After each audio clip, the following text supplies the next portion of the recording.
Je suis convoqué le 11 décembre à la 17e chambre correctionnelle de Paris pour incitation à la haine et injure à caractère racial. Mon tort, avoir comme directeur de la publication de Frontières tendu le micro à Marguerite Stern qui a osé faire le lien entre immigration et insécurité. Cette procédure bâillon contre notre média a été initiée par un acteur clé de l'extrême gauche, SOS Racisme. Dans cette vidéo, je vais vous expliquer ce que je n'ai encore jamais raconté. Toutes les procédures, convocations judiciaires, procès et harcèlements que nous subissons en raison de la ligne éditoriale que nous portons. Et évidemment, je ne parlerai pas de cela. En effet, ce procès du 11 décembre n'est pas le seul. En septembre, j'ai été ainsi convoqué pour un autre procès face à l'organisation dissoute pour islamisme, le CCIF.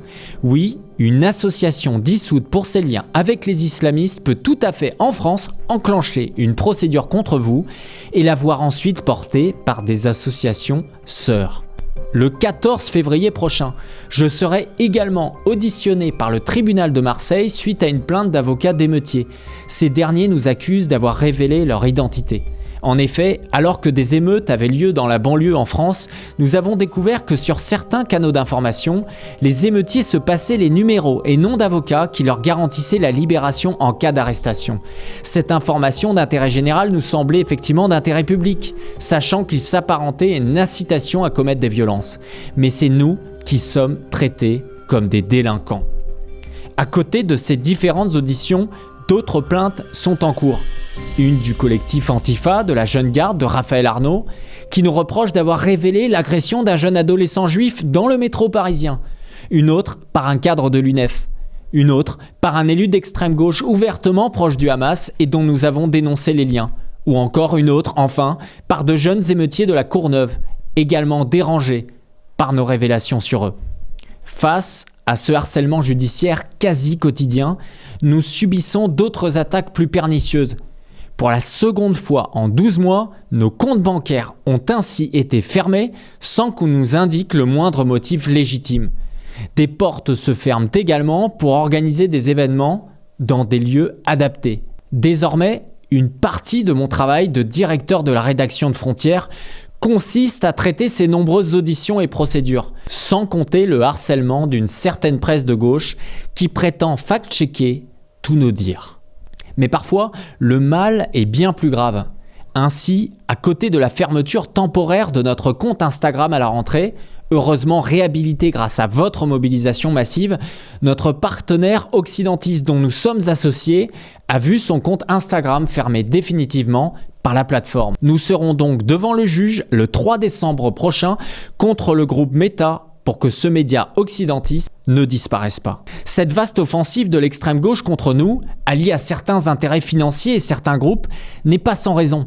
Le développement inédit de Frontières corrélé à son succès font peur à un milieu solidement établi depuis des années.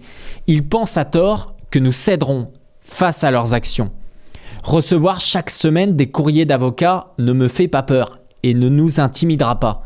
Découvrir chaque semaine une nouvelle action de l'État ou de groupes financiers contre nous ne nous effraiera pas. Nous avons pris le risque il y a quelques mois de nous orienter vers l'investigation tout en augmentant massivement notre audience. Et ça n'est pas demain la veille que nous reculerons. Pourtant, il est l'heure de me tourner vers vous. Si je n'avais pas souhaité communiquer sur tout cela auparavant, c'est parce que nous ne pensions pas que cela serait aussi intense, récurrent et exponentiel. Plus les jours passent, plus les actions intentées contre nous augmentent. Et croyez-moi, j'en cache certaines encore pour ne pas mettre de l'huile sur le feu. Nous n'avons pas l'État pour nous venir en aide. Au contraire, il est contre nous. Nous n'avons que vous, nos fidèles lecteurs, auditeurs et abonnés. C'est donc l'appel que je vous fais.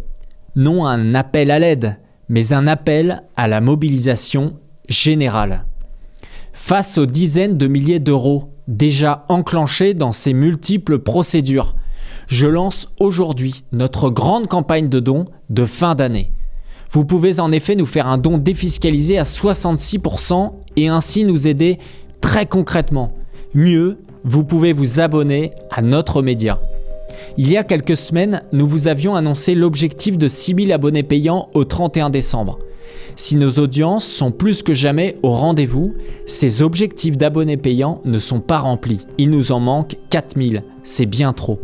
Si vous nous suivez, que vous soutenez notre ligne éditoriale ou encore que vous en avez assez de l'hégémonie d'une presse de gauche, toute puissante et moralisatrice, il faut franchir ce pas de l'abonnement dès maintenant. C'est la seule chose qui nous permet d'enquêter, d'aller sur le terrain, d'assumer des risques. Et en plus, vous pouvez grâce à cet abonnement acquérir une information de qualité sur des outils numériques performants et à la pointe tels que notre application mobile. Sans ces abonnements, nous devrons inévitablement réduire la voilure de notre engagement et de tous ceux qui en découlent. Ne croyez pas qu'il y aurait derrière nous quelqu'un à même de subventionner le média. Comme propriétaire de Frontières du haut de mes 30 ans, je ne peux compter que sur vous. Et c'est aussi ce qui vous garantit la pleine indépendance de toute l'équipe de la rédaction de Frontières. Alors je compte sur vous avec tous nos journalistes. Vous avez 2 possibilités pour nous soutenir. Soit en faisant un don défiscalisé sur www.frontiermedia.fr, soit en vous abonnant sans engagement grâce à notre promotion du moment. Si vous ne le faites pas, qui le fera ? Pour le reste, vous pouvez compter sur nous pour ne rien lâcher. Nous continuerons à ne rien céder face à ces nombreuses menaces, mais également ces nombreux procès effectifs que nous subissons.